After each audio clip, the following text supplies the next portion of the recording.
إن الحمد لله نحمده ونستعينه ونستغفره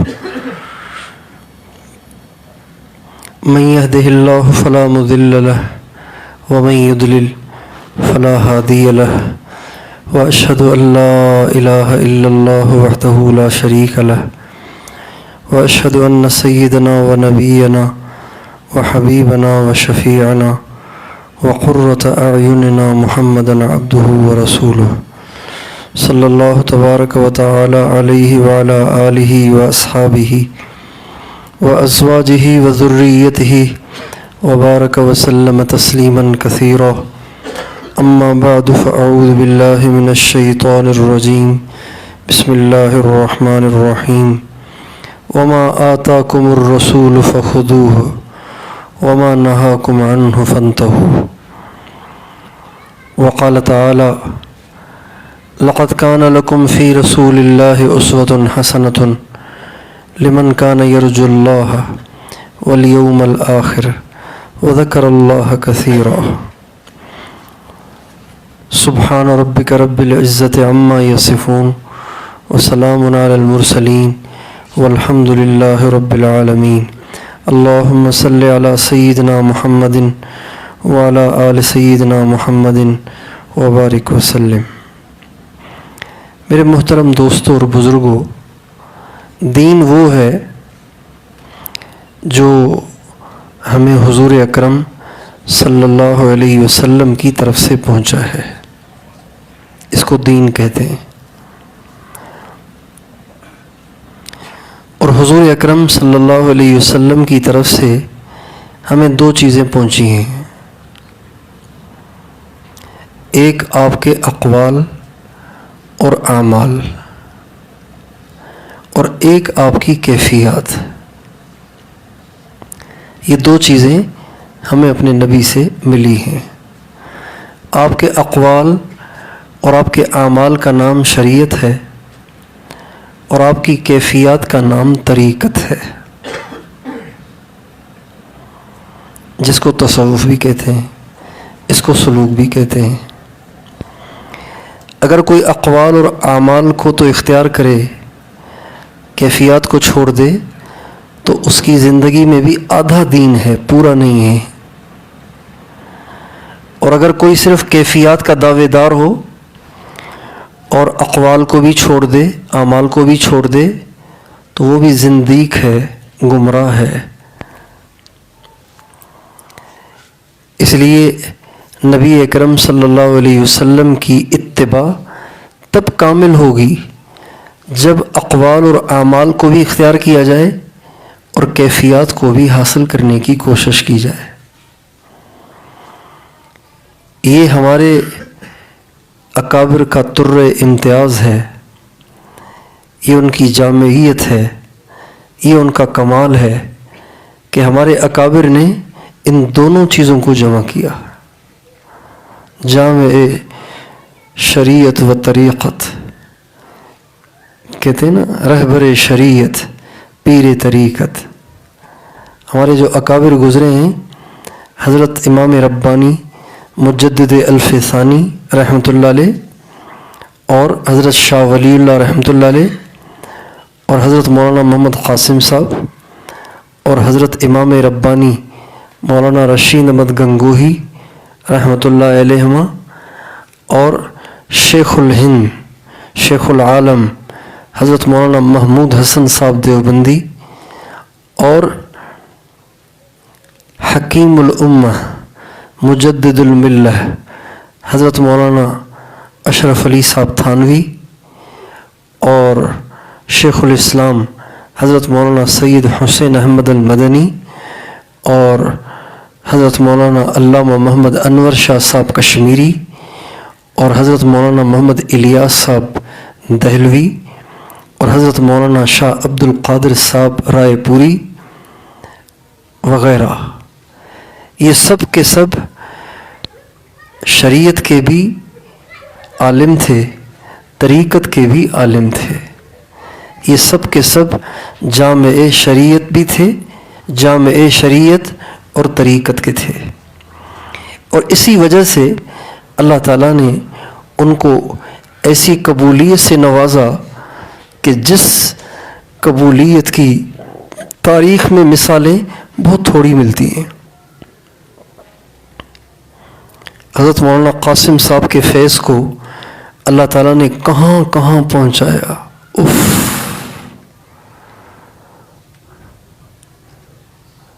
ہم لوگ ساؤتھ افریقہ گئے، یہ دنیا کا آخری ملک ہے،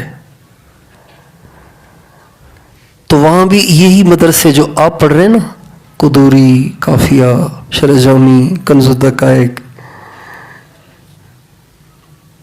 یہی کتابیں وہاں پڑھی جا رہی ہیں۔ دنیا کا آخری کنارہ، وہاں پر بھی یہی مدارس کا نظام، دارالعلوم زکریا، اس مدرسے کا نام ہے دارالعلوم زکریا، ہمارے حضرت شیخ مولانا زکریا صاحب کے نام سے انہوں نے بنایا، دارالعلوم زکریا ایک مدرسہ۔ دوسرا مدرسہ دارالعلوم آزاد ویل، یہ دو مدرسے بڑے مدرسے جوہانسبرگ میں۔ اور یہی ترتیب آپ یو کے چلے جائیں، برطانیہ چلے جائیں، مدارس کا جال بچھا ہوا ہے اور نظام وہی جو دارالعلوم دیوبند سے آیا۔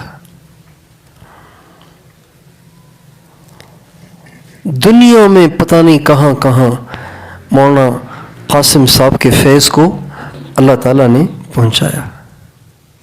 یہ ان کی قبولیت تھی، اور یہ قبولیت اس وجہ سے ان کو حاصل نہیں ہوئی کہ وہ بڑے ذہین تھے، بڑے فطین تھے، نہیں، یہ قبولیت ان کو اس وجہ سے حاصل ہوئی کہ ان کا اللہ سے تعلق بڑا کمال کا تھا، اور اللہ سے تعلق میں کمال کے پیدا ہونے کا سبب سید الطائفہ حضرت مولانا حاجی امداد اللہ صاحب مہاجر مکی رحمۃ اللہ علیہ بنے۔ اگر مولانا قاسم صاحب، اگر مولانا رشید احمد گنگوہی صاحب، اگر یہ دونوں حضرات حضرت حاجی امداد اللہ صاحب کا دامن نہ پکڑتے تو کبھی بھی اس قبولیت کو نہ پاتے جس کو انہوں نے پایا۔ حضرت تھانوی رحمۃ اللہ علیہ کو اللہ تعالیٰ نے کس درجے کی قبولیت عطا فرمائی؟ حضرت تھانوی رحمۃ اللہ علیہ کو کس درجے کی قبولیت دی؟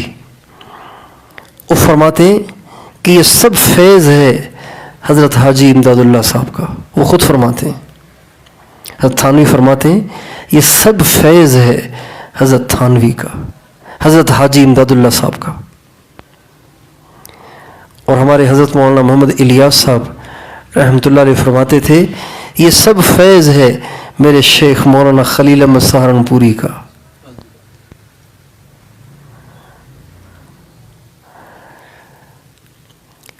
تو نبی کریم صلی اللہ علیہ وسلم کی اتباع کامل تب ہوگی جب ہم اقوال اور اعمال کو بھی لینے والے ہوں اور آپ کی کیفیات کو بھی لینے والے ہوں، یعنی شریعت کے بھی طالب ہوں اور طریقت کے بھی طالب ہوں۔ نری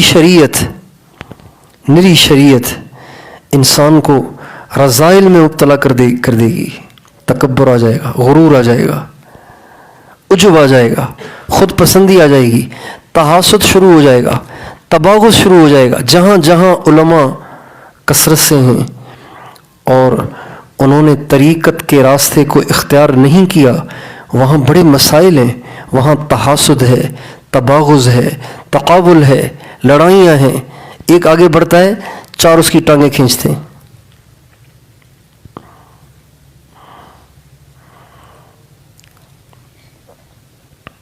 جبکہ یہ ہمارے اکابر کا طرز نہیں تھا۔ ہمارے اکابر کا طرز یہ تھا کہ وہ اوروں کو آگے بڑھاتے تھے، خود پیچھے ہوتے تھے۔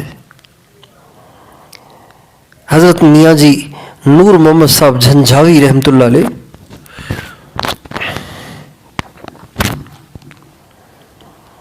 میاں جی نور محمد صاحب جھنجھاوی رحمۃ اللہ علیہ، یہ شیخ ہیں حضرت حاجی امداد اللہ صاحب مہاجر مکی رحمۃ اللہ علیہ کے۔ ان کے دو خلیفہ زیادہ معروف ہوئے، ایک حضرت حاجی امداد اللہ صاحب مہاجر مکی اور ایک حافظ محمد ضامن شہید رحمۃ اللہ علیہ، یہ دو ان کے خلیفہ ہوئے مشہور۔ تو دونوں دوست تھے، آپس میں اکٹھے بیٹھتے تھے، تھانہ بھون میں ایک خانقاہ تھی، وہاں بیٹھتے تھے، اور جہاں یہ بیٹھتے تھے اور مریدین آتے تھے اور استفادہ کرتے تھے، اس جگہ کا نام ہو گیا تھا دکان عشق۔ لوگ اس جگہ کو دکان عشق کہا کرتے تھے کہ یہاں عشق ملتا ہے۔ تو جو کوئی بیعت ہونے کے لیے آتا نا، بیعت ہونے کے لیے آتا، تو حافظ محمد ضامن شہید ذرا لہیم شہیم بڑے باروب آدمی تھے، حاجی امداد اللہ صاحب سیدھے سادے تھے، درویش سے تھے، تو جو بھی آتا وہ سیدھا آتا حافظ محمد ضامن شہید رحمۃ اللہ علیہ کے پاس۔ جب حافظ ضامن صاحب کے پاس آتا، حضرت بیعت کر لیں، تو حافظ صاحب فرماتے تھے او بھائی اگر حقہ پینا ہے تو میرے ساتھ بیٹھ جاؤ۔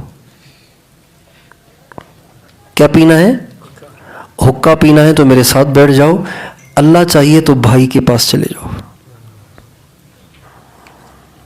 حقہ پینا ہے تو ہمارے ساتھ بیٹھ جاؤ، مزے کریں گے، حقہ پئیں گے، اور اگر اللہ کا تعلق چاہیے، معرفت چاہیے، تو بھائی جی کے پاس چلے جاؤ۔ حاجی امداد اللہ صاحب کو وہ بھائی جی کہتے تھے۔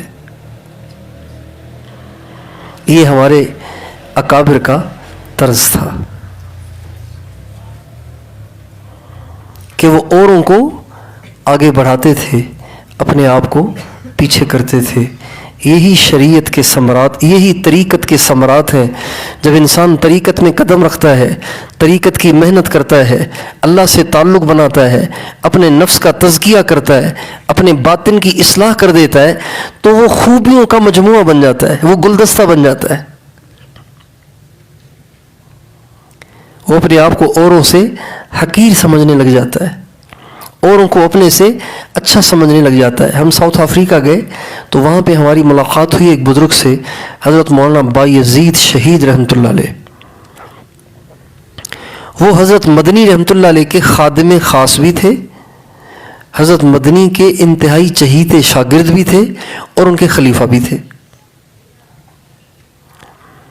تو بہت ہم ان کے ساتھ بیٹھتے تھے، بات کرتے تھے، چونکہ مجھے حضرت مدنی رحمۃ اللہ علیہ سے عشق کے درجے میں محبت تھی، تو مجھے جب معلوم ہوا تو میں پھر ان کے پاس گیا، پھر میں بیٹھا رہتا تھا ان کے پاس، تو وہ بھی ہمارے پاس تشریف لاتے رہتے تھے، ہم ان کے پاس جاتے رہتے تھے۔ تو وہ فرمانے لگے کہ حضرت مدنی رحمۃ اللہ علیہ صرف زبان سے نہیں، دل کی گہرائیوں سے اپنے آپ کو سب سے گھٹیا سمجھتے تھے، اور ایک شعر بہت پڑھتے تھے۔ انہوں نے فرمایا ایک شعر بہت پڑھتے تھے، کیا؟ یظن الناس بی خیرا وانی لشر الناس ان لم یعف عنی۔ لوگ مجھے سب سے اچھا سمجھتے ہیں، حالانکہ مجھے پتہ ہے میں سب سے برا ہوں۔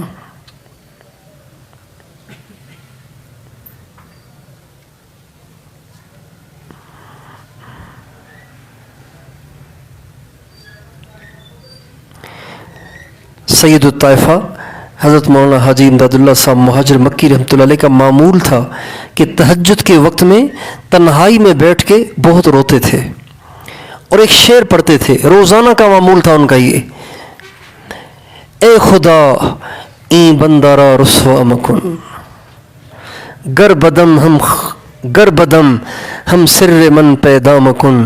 اے اللہ اپنے اس بندے کو رسوا نہ کرنا، بے شک میں برا ہوں لیکن میرے عیوب کا افشا نہ کرنا، اسے چھپانا۔ اے خدا این بندارا رسوا مکن گر بدم ہم سر من پیدا مکن، یہ کہہ کے بہت روتے تھے۔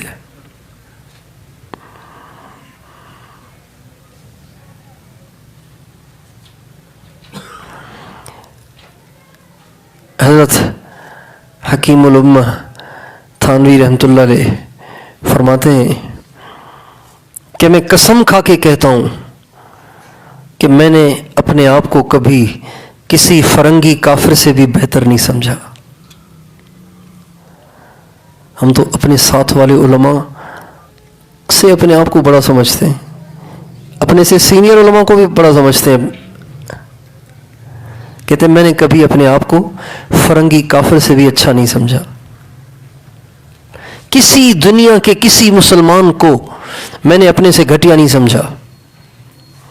ہمارے استاد تھے حضرت شاہ عبد القادر رائے پوری رحمۃ اللہ علیہ کے اجل خلفاء میں سے تھے حضرت مولانا ظاہر شاہ صاحب رحمۃ اللہ علیہ۔ ہم نے ان سے تفسیر پڑھی 1997 میں ان کا انتقال ہوا۔ انتقال کے بعد چند دن کے بعد اندرون سال پیدل کی ایک جماعت چل رہی تھی، اندرون پیدل سال ایک جماعت چل رہی تھی سرگودا کی، سندھ میں۔ اس کے ایک ساتھی کو نبی پاک علیہ السلام کی زیارت ہوئی اور آپ علیہ السلام نے فرمایا عبد الوہاب کو میرا سلام کہنا اور ان سے کہنا اللہ مولانا ظاہر شاہ صاحب سے بہت خوش ہے۔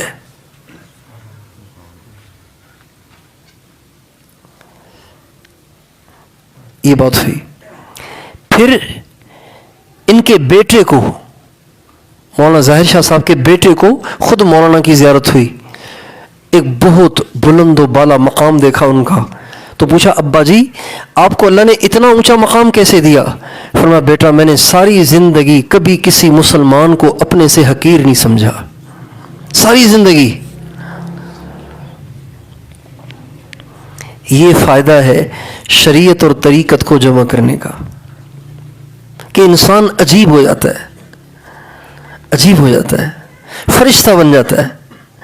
کمیاں رہتی ہیں، کامل نہیں بنتا کوئی، ایسا معصوم کوئی نہیں بنتا کہ اس سے کبھی کوئی گناہ ہی نہ ہو۔ گناہ تو سب سے ہوتا ہے، جب تک انسان ہے تب تک اس سے غلطیاں ہوتی رہیں گی، لیکن وہ عجیب و غریب صفات کا مجموعہ بن جاتا ہے جب انسان شریعت اور طریقت کو جمع کرتا ہے۔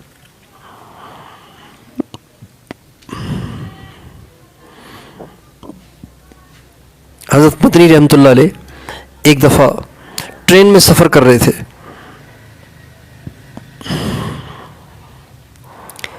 تو ایک سکھ ان کے ساتھ بیٹھا ہوا تھا۔ سکھوں کی شکل عجیب سی ہوتی ہے نا، سکھوں کی شکل بھی عجیب سی ہوتی ہے، بڑی عجیب و غریب مونچھیں ہوتی ہیں ان کی اور عجیب سی شکل ہوتی ہے ان کی۔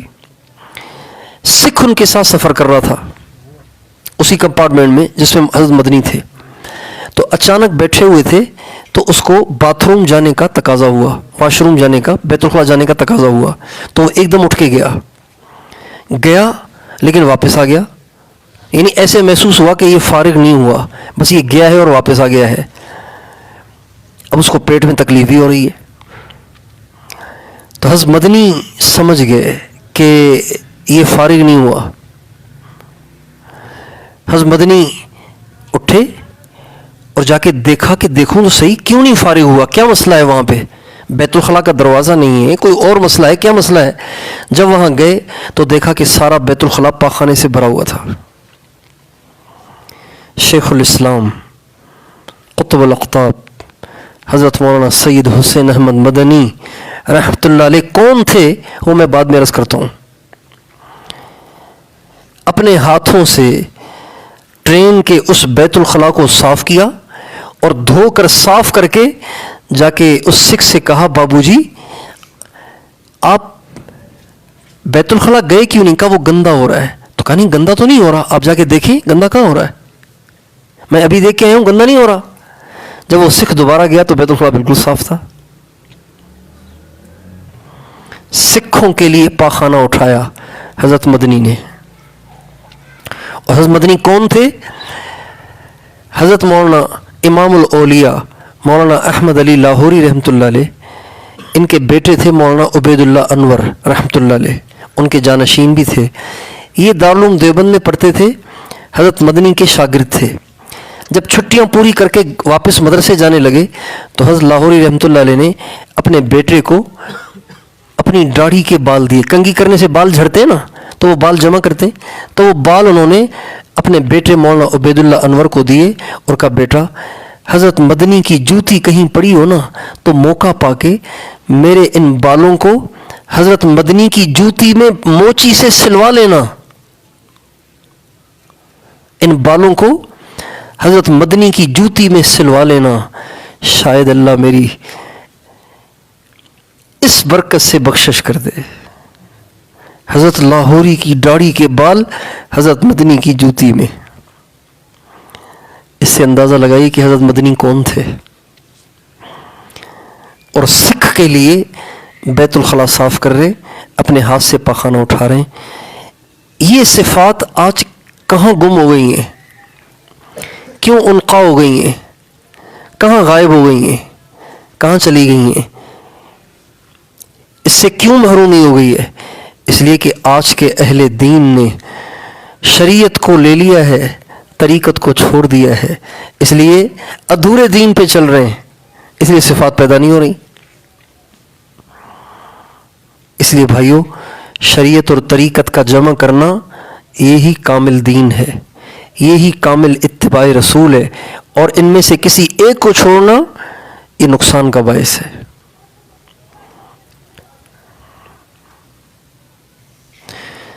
اب جیسے شریعت کو لیا جائے گا علماء کرام سے اور مفتیان کرام سے، ایسے ہی طریقت کو لیا جائے گا طریقت کی لائن کے لوگوں سے، یعنی مشائخ سے۔ شریعت ملے گی مدارس سے، طریقت ملے گی خانقاہوں سے۔ حضرت حکیم الامہ حضرت تھانوی رحمۃ اللہ علیہ فرماتے ہیں، جو عالم مدرسے سے فارغ ہو اور کسی خانقاہ میں جا کے کسی شیخ سے اپنی اصلاح نہ کرائے، اس کی مثال اس شخص کی سی ہے جس نے وضو تو کیا ہے لیکن نماز نہیں پڑھی۔ بس وہ روزانہ وضو کرتا ہے 5 دفعہ، دن میں 5 دفعہ وضو کرتا ہے لیکن نماز نہیں پڑھتا۔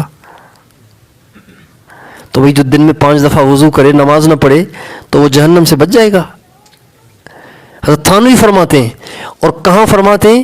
ایک کتاب ہے تحفۃ العلماء، ابھی میں نے دیکھا یہاں رکھی ہوئی ہے، اس کی جلد اول میں ہے، یہ یہاں کتب خانے میں رکھی ہوئی ہے وہ کتاب، اس میں فرماتے ہیں اس عالم کی مثال جو مدرسے سے فارغ ہو کر کسی خانقاہ میں جا کر اپنی اصلاح نہ کروائے، اس کی مثال اس شخص کی سی ہے جو بس وضو پہ ہی اکتفا کرتا ہے، نماز نہیں پڑھتا۔ اور فرماتے تھے، میرے نزدیک آج کے زمانے میں صحبت اہل اللہ فرض عین ہے، یہ تھانوی فرماتے ہیں۔ اور فرماتے ہیں، میں اس کا فتویٰ دیتا ہوں کہ آج کے زمانے میں صحبت اہل اللہ فرض عین ہے۔ تو جس دور میں انہوں نے فرمایا، اس زمانے میں تو انٹرنیٹ بھی نہیں تھا، فیس بک بھی نہیں تھا، یوٹیوب بھی نہیں تھا، فحاشی بھی نہیں تھی، فلمیں بھی نہیں تھیں، اور یہ آج کل جو فتنے نمودار ہو رہے ہیں یہ بھی نہیں تھے۔ تو بتائیے، جب اس زمانے میں صحبت اہل اللہ کی اہمیت اتنی تھی، تو آج کے زمانے میں صحبت اہل اللہ کی اہمیت کا اندازہ کوئی لگا سکتا ہے؟ لیکن افسوس، صد افسوس کہ آج اہل علم، اہل دین اس سے یکسر غافل ہیں، جس کی وجہ سے ہم دین کی خدمت بھی کر رہے ہیں، ساتھ ساتھ کبائر میں مبتلا بھی ہو رہے ہیں۔ ادھر دین کی خدمت ہو رہی ہے، ادھر غیبت ہو رہی ہے، ادھر دین کی خدمت ہو رہی ہے، ادھر بدنظری ہو رہی ہے، ادھر دین کی خدمت ہو رہی ہے، ادھر بدگمانی ہو رہی ہے، ادھر دین کی خدمت ہو رہی ہے، ادھر اپنے ہی بھائیوں کی ٹانگیں کھینچی جا رہی ہیں، ادھر دین کی خدمت ہو رہی ہے، اور ادھر پتہ نہیں کن کن رذائل میں ہم مبتلا بھی ہو رہے۔ اس لیے ضرورت ہے اس بات کی کہ ہم اور آپ شریعت اور طریقت دونوں کو جمع کریں۔ اس کے بغیر ہمارا دین ناقص رہے گا، اس کے بغیر ہماری اتباع نبی کام ناقص رہے گی۔ اس کے لیے ہم مشائخ کے ساتھ جڑیں، مشائخ سے تعلق بنائیں اور اپنی اصلاح کروائیں، اور ان کے بتائے ہوئے معمولات کی پابندی کریں۔ اور جتنے دین کا کام کرنے والے ہیں، ان کو روزانہ تنہائی میں بیٹھ کے ضرور اللہ کو یاد کرنا چاہیے۔ جو لوگ دین کی خدمت کرتے ہیں لیکن خلوت میں بیٹھ کے اللہ کو یاد نہیں کرتے، یہ لوگ آہستہ آہستہ ابتدا تو کرتے ہیں دین کے کام کی، لیکن آگے چل کے ان کا دین بھی دنیا بن جاتا ہے۔ یہ پکی ٹھکی بات ہے۔ شروع کرتے ہیں اللہ کے لیے، لیکن آگے چل کر وہ کام اللہ کے لیے نہیں رہتا، وہ غیر کے لیے بن جاتا ہے، اور آگے چل کر وہ دین نہیں رہتا بلکہ دنیا بن جاتا ہے۔ جو لوگ تنہائی میں بیٹھ کے اللہ کو یاد کرنے کو اپنا معمول نہیں بناتے۔ حضور نبی کریم صلی اللہ علیہ وسلم کی ذات اقدس کو دیکھیں، اللہ کیا فرما رہے ہیں؟ یا ایھا المزمل قم اللیل الا قلیلا نصفہ او انقص منہ قلیلا او زد علیہ ورتل القرآن ترتیلا انا سنلقی علیک قولا ثقیلا ان ناشئة اللیل ہی اشد وطئا واقوم قیلا ان لک فی النہار سبحا طویلا واذکر اسم ربک وتبتل الیہ تبتیلا۔ اللہ اکبر۔